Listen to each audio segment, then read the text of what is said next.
Tonight was fun for a lot of reasons. They played extremely hard, even at the beginning when shots weren't going and we were having some turnovers. They were playing extremely hard, and so there were no concerns there. We didn't challenge a couple of shots, so at that first time out, that was the biggest concern. But these guys were ready to go, and if they're not ready to go, then it shows up in effort, it shows up in your running ability, it shows up in lackadaisical travels and things like that. We didn't have any of that. So they were ready to play. It was just a matter of time because we were getting so many second chance opportunities. But the thing that was fun about this is we had to find a way to get the pace going our way. And they came in with a mindset and a game plan, and that game plan was to be deliberate at times. The biggest thing we were worried about with Coppin State was their ability to create dribble penetration. They were fourth in the country with three-point attempts at 27 a game, and they were in the top 10 in the country at forcing turnovers at 22 a game. So we wanted to take care of the ball, but at the same time, we wanted to get the pace our way, and they made that hard for a while. And we did some different things defensively, and even though we brought some fatigue and deflections to the game, I think we had 36 at half, it still wasn't where we wanted to be. The pressure changed that in the second half. And our guys did a great job with that. They did a great job right from the beginning with Vic, who ended up having 20 deflections tonight, which is a high for us at Indiana, and individual high obviously for him, but also a high in our 4+ years here. And our guys they were committed to competing. They really were. I mean, I don't think we called a lot of sets in the second half. It was very much a free flow game, which we've got to learn how to play. Because it won't be the last time that somebody tries to play a deliberate style. It won't be the last time that somebody wants to get it down into the shot clock. It won't be the last time until they want to get what they want, which is a one-on-one or get that open three. So I think we'll probably find some mistakes. I know we didn't challenge shots totally the way that we could have. We had a couple missed blockouts, and we ended up paying for it in some fouls. But we were aggressive. We were on the attack, played extremely hard and competitive, and had a lot of really good balance because of it. So I love the win, and I loved watching them tonight. I really did. They were on it. I mean, they were locked in and they were on it. Was that pressure and energy to start the second half? Was that something you talked to them at halftime, or was it just a player? We actually walked through that at halftime. That's something that we had done in practice from time to time, but that's something that we think we're going to get pretty good at down the road, especially as we get deeper in the front line. And we decided to do it tonight. So cleared out the hallway, and instead of going back to the gym and to the cook hall, because it would take a little too long, walked through what we wanted to do. They were very alert and attentive. It was quick, and I said on the radio show, I apologize to some of those people that were in the store that had to walk out the other way, but we just wanted to make sure we knew what our shifts were going to be, and they went in and played hard. I mean, it was very much a free flow game. They were very much into the trapping and the rotating, and we wanted to get the pace going our way. And that's really what it boiled down to. How do you accomplish all that in a hallway? We just walked through, smart guys. I mean, it wasn't like it was the first time they'd done it, but I mean, just in that little corner hallway. And that's what we did. I mean, everybody that wasn't in stood back. We just talked about shifts. It was more of a reminder, just kind of a focus-centered thing. But I mean, it doesn't make any difference. So we could have practiced for 2 hours. If they don't go out and work that hard, it isn't going to make a difference. And they went out and did it with energy. So very aggressive. They like to play that way. And again, everybody asks me, well, how are you going to play everybody? Well, that's how we're going to play everybody.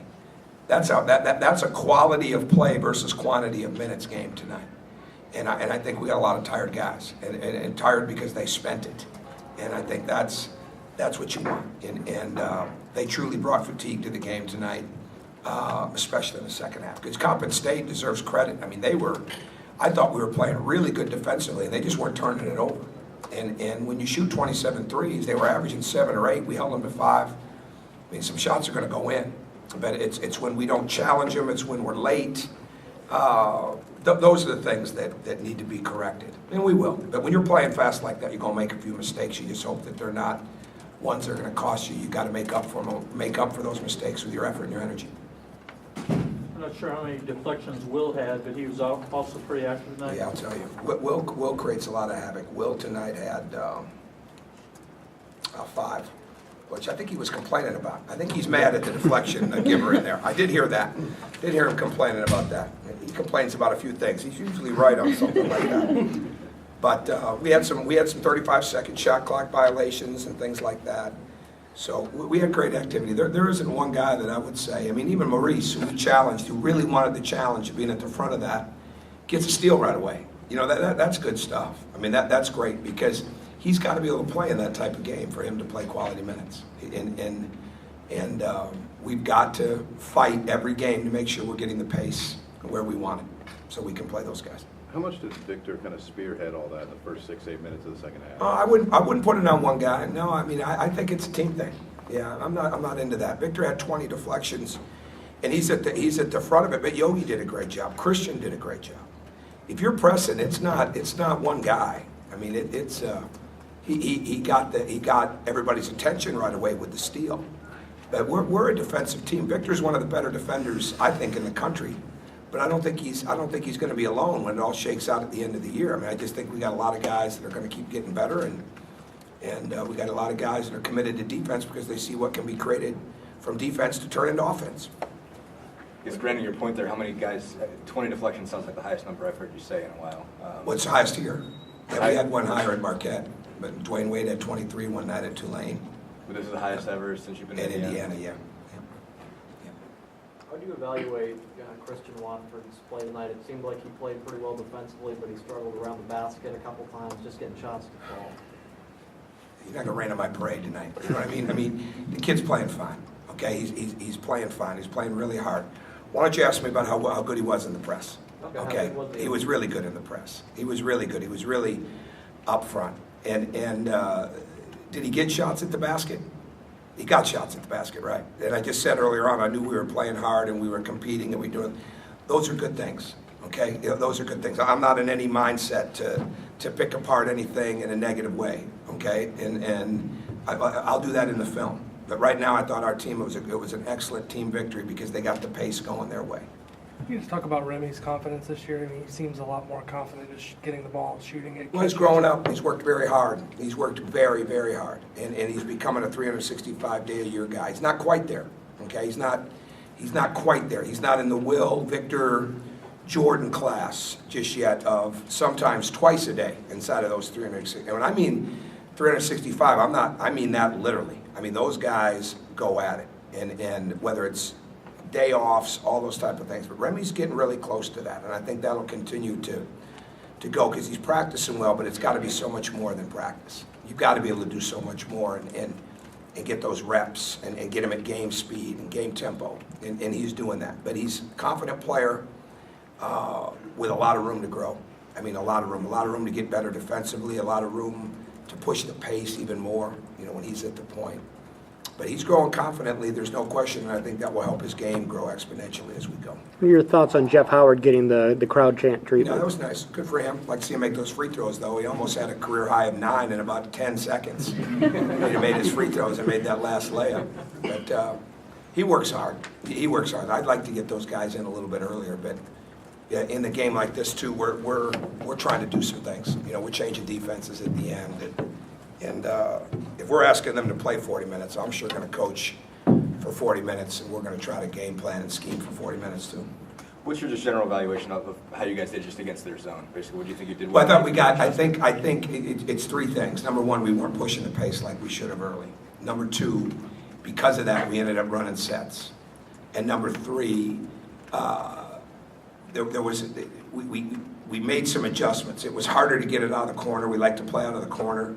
They were doing a really good job of closing at the corner, okay? So then we needed to do a better job of getting it in the middle. We weren't as good at that as we could be. We didn't hit the middle early enough. We didn't look opposite enough. And we got I wouldn't say stagnant, but we weren't on the attack like we should be. That's a big area of improvement for us. But I mean, it wasn't bad because we stopped really running sets for the most part in the second half and just really tried to play more out of the high post. But again, like I told them, you got a smart team, which we have, you can make those adjustments. But there's a lot of room for improvement for us in that. And I think the biggest thing we've got to do is ball screen the zone more. Does this become a big teaching game then just because, do you expect to see a lot of zone guys try to keep the ball out of Cody's hands? Sure, absolutely, yeah. I mean, I think that's one of the beauties of these 8 games. We've seen a lot of different things already. And Jordan and Yogi have had to guard 6'8" guys from Georgetown. They've had to guard speed from North Carolina. They've had to do all these different things. Everybody, that's the beauty of a season. Every game is teaching moments. And there were a bunch tonight inside of the game, and there's certainly some at halftime. But again, your teaching is only as good as they're absorbing it. And they absorb pretty fast and well. We got a lot of smart guys. I mean, they really want to do well, and they're smart. And that really helps because you can, I tried to tell them this today without going into talking too long on it, but like when I think of my brother-in-laws and the way they coach, and I think of the New England Patriots, and I think of the Green Bay Packers, and guys that are programs that you watch close, they don't make adjustments at halftime. Okay, halftime's too late. They make adjustments the next series.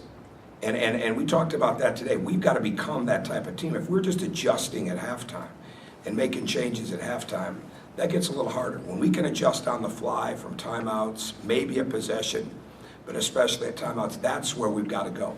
Because you can have the greatest game plan in the world, but there's going to be something that comes up different in that game, and you've got to adjust to it. And if you don't have a smart team, if you don't have a team that shares the basketball, if you don't have a team that will cover for one another, that gets really hard. And this team's learning how to do that. I know you didn't want a downer, but can you just talk about the passing of Majerus? Sure, it's been a tough. Yeah, we heard that at halftime, and I was thinking of Charlie with Marquette. I mean, I got to spend a lot of time around Rick when he took that leave from Utah. Rick was one of those guys. I said this back when I first started coaching, and I was asked a question. It was a Sporting News or somebody asked a question. You know, like what coach would you pay to see? And I said, or something like that. And I said, well, if I could go to anybody's practice, it'd be Rick Majerus. And I never got to do that. I did get to spend some time around him in Milwaukee when he came back home to take care of his mom. And he said something one time that I've always used. He was on a show back there on a Sunday night, and he said, the last unconditional love you ever have is that of your mother. And his father had passed a long time ago, and he was taking care of his mom, and I never forget that. Always use that, you know, with our teams. But he was a brilliant coach. Steve is a great guy to talk to because Steve went head-to-head with him when he was at Wyoming and he was at Utah. He did a lot of TV games back when we were at Marquette, and he never wanted anybody to know that he was giving me some tips and advice, but he was. You know, he was a guy I could call, and he would give me a couple of ideas, and it was good. He was a brilliant coach, and I know people back there. I mean, there was not any point in time that he couldn't have been mayor of Milwaukee or governor of Wisconsin. So I'm not being facetious. I mean, he was that well loved. That staff that they had, I was honored to be able to be around that with Al McGuire for a year and a half, for Hank Raymonds while I was there my entire time, and then bits and pieces with Rick Majerus. And I feel I actually talked to Doc Rivers today, and this was way before this, and I can't imagine. I mean, that was one of his favorite people. I mean, one thing again that stood out to me was an Inside Sports magazine. I was just becoming a guy that was really interested in coaching. And there was a story in there, and they had Doc standing underneath the L somewhere in Chicago, and he had signed with Marquette, and he said, I was going to play wherever Rick Majerus was coaching. And I'll never forget that. You know, it's just little things like that you just never forget. They impact you as a coach. The book Gene Wojciechowski did on My Life on a Napkin was one of the best basketball leadership books I could have ever read. So that's I had not seen him a lot, you know, since he got back into coaching, and I've been in Indiana, but I always had great respect for him.